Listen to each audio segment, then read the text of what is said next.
សួស្តីបងប្អូនទាំងគ្នានៅក្នុងវីដេអូនេះគឺខ្ញុំនឹងពន្យល់បងប្អូនលម្អិតពី ICT Total Sub Model ដែល model មួយនេះគឺគេតម្រូវឲ្យបងប្អូនចេះ3 concept របស់ ICT ដែលមានដូចជា liquidity ទី2គឺ fall breakout ដែលជា liquidity sweep ហើយទី3គឺ market structure shift ប្រសិនបើបងប្អូនដែលមកថ្មីហើយអត់ទាន់ចេះពី ICT concept ទេបងប្អូនអាចចូលទៅមើលវីដេអូចាស់របស់ខ្ញុំដែលខ្ញុំបានពន្យល់ពី ICT concept បានអញ្ចឹងកុំឲ្យខាតពេលយូរគឺយើងចូលទៅការពន្យល់របស់យើងតែម្ដងទៅដើម្បីយើងអាចប្រើប្រាស់ ICT Total Sub បានគឺបងប្អូនត្រូវតែចេះសម្គាល់ទៅលើទិសដៅរបស់ទីផ្សារថាទីផ្សារកំពុងតែ up trend ឬក៏ down trend អញ្ចឹងគឺខ្ញុំនឹងយកទីផ្សារ up trend ធ្វើជាឧទាហរណ៍សម្រាប់បងប្អូនទាំងអស់គ្នាជាមុនសិននៅពេលដែលទីផ្សារមានទម្រង់ up trend គឺវាតែងតែបង្កើត high ជាមួយនឹង high low ហើយវាតែងតែបុកឡើងទៅលើ break up structure បង្កើត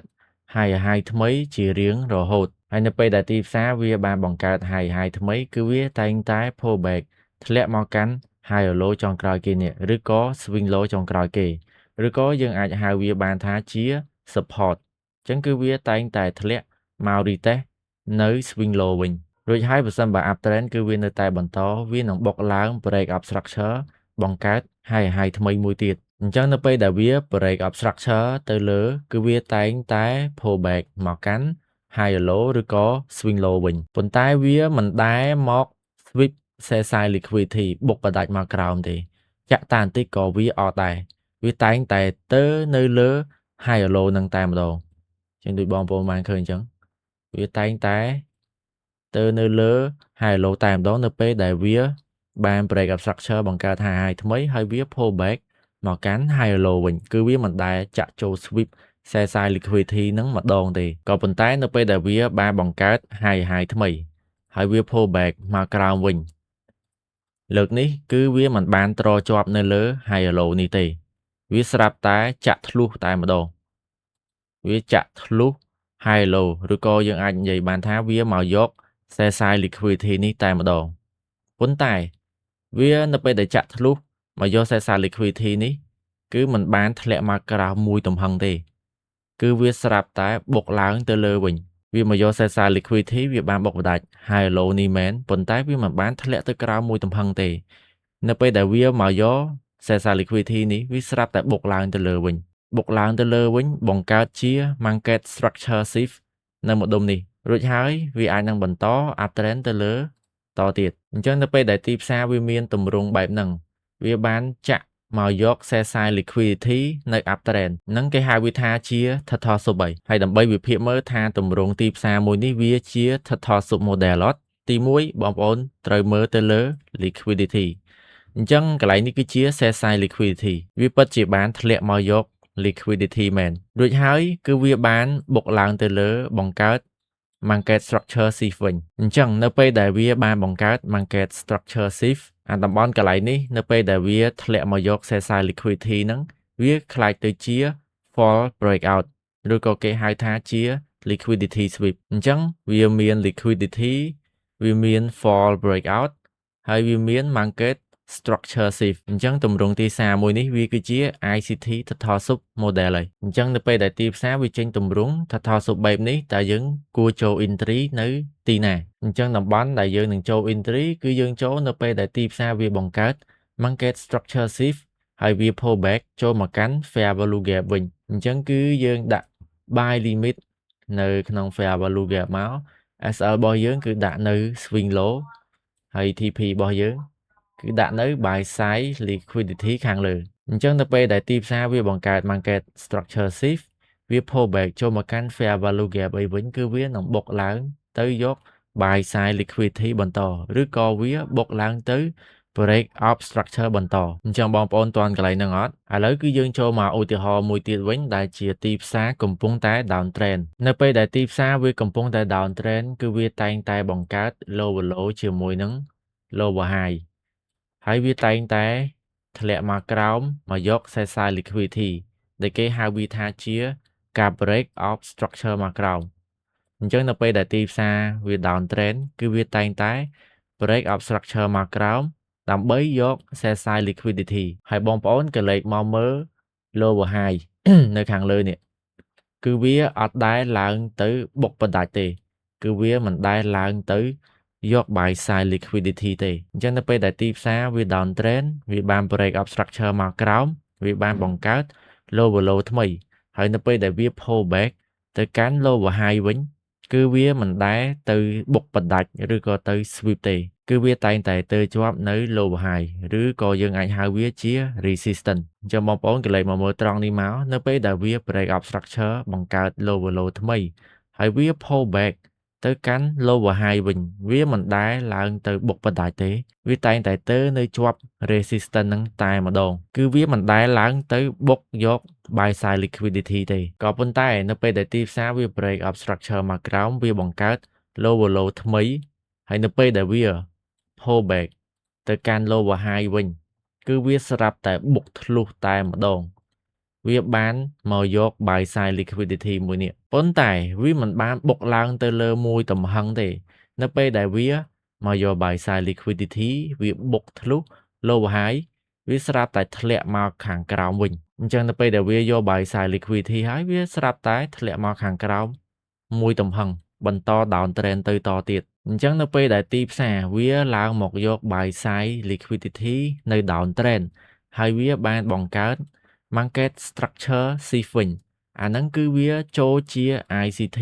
Total Sub Model ហើយ អញ្ចឹងយើងវិភាគមើលថាវាជា Total Sub Model អត់ នៅត្រង់នេះវាមាន buy side liquidity អញ្ចឹងទីផ្សារវាបានឡើងមកយក buy side liquidity រួចហើយវាក៏បានធ្លាក់មកក្រោម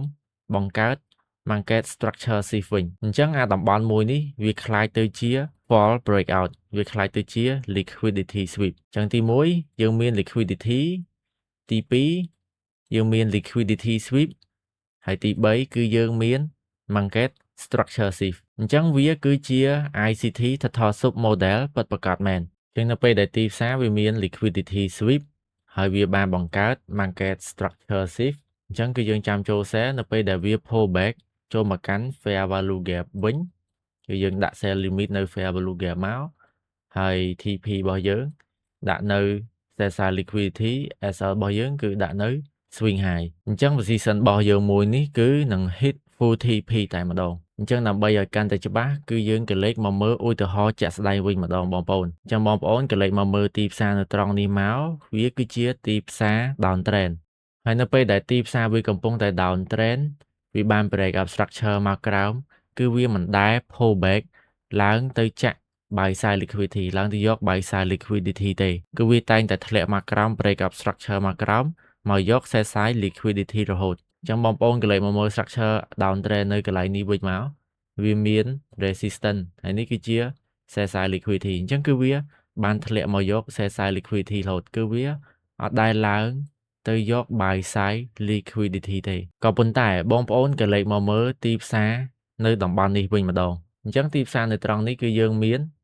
lower high ហើយជាមួយនឹង lower low អញ្ចឹងនេះគឺជា lower high ហើយនេះគឺជា lower low ហើយបងប្អូនកន្លែងមកមើលត្រង់ចំណុចនេះមកនៅពេលដែលទីផ្សារវាបាន break up structure មកក្រោម នៅត្រង់នេះគឺវាបាន break up structure មកក្រោមបង្កើត lower low ថ្មី រួចហើយគឺវា pull back ទៅកាន់ lower high វិញ ប៉ុន្តែវាមិនបាន sweep ទេ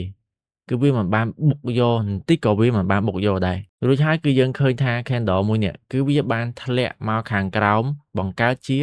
break up structure វាបានធ្លាក់មកយក sell side liquidity បន្ទាប់មកវាស្រាប់តែ